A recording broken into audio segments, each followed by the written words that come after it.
বইমেলায় কবিতা পাঠ করছি, তখন পৃথিবীর নানান জায়গায় যুদ্ধ চলছে।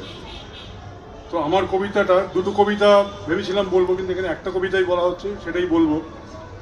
কবিতার নাম সৈন্যরা।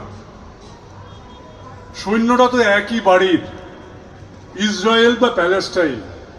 ওরা শুধুই যুদ্ধ করে, ভাঙে না তো দেশের আইন। ওরা শুধুই যুদ্ধ করে যুদ্ধবাজের নির্দেশে, খুন করে আর খুন হয়ে যায়, নদীর জলে লাশ ভাসে।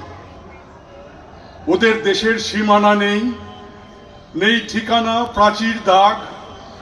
ওদের আছে স্বপ্নের ভোর, লাল রঙের এক অস্তরাগ।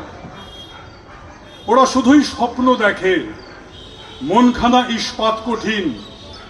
খোঁজ রাখে না সকালগুলোর, কখন বিকেল, রাত বা দিন। ওরা শুধুই যুদ্ধ করে, হাতিয়ারের পোষ্য সব।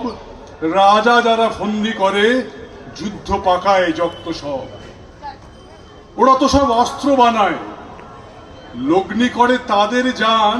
ওই যে যারা যুদ্ধ করে, রক্ত ঝরায়, ভাষায় বান। সৈন্যরা তোর একই বাড়ির, চুমু খাবার, খুন হবার। রাজা ভাঙেন আর মরা তার, গোলেন টাকা, ফেলেন চার। অস্ত্র বাজার চাঙ্গা করেন, দাঙ্গা করেন সব সময়। যারা শুধুই যুদ্ধ করে, ওদের কিসের শঙ্কা ভয়? তাই বলি কি, যুদ্ধ কেন, বৃথাই কেন রক্তপাত? ভাঙছ কেন বাড়ির প্রাচীর, স্বপ্নে ডালের সঙ্গে ভাত? যুদ্ধ চলুক তাদের সাথে, যাদের লোভের চোখগুলো শুধুই নিজের স্বার্থ খোঁজে, খোঁজে তোমার চালচুলো। খুন করে দাও হিংসা লোভের উচ্চকে, আজ চালাও বান।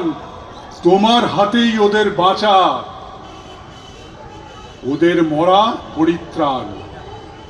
গাজা তোমার, ইসরায়েলও, ইউক্রেন আর রুশ বলো, শাসকরা সব এক গোয়ালের, নিষ্ঠুরতায় জমকালো। সৈন্যদেরও একই ডোর, তারা যেমন মারতে পারে, আলিঙ্গনেও তেমন জোর।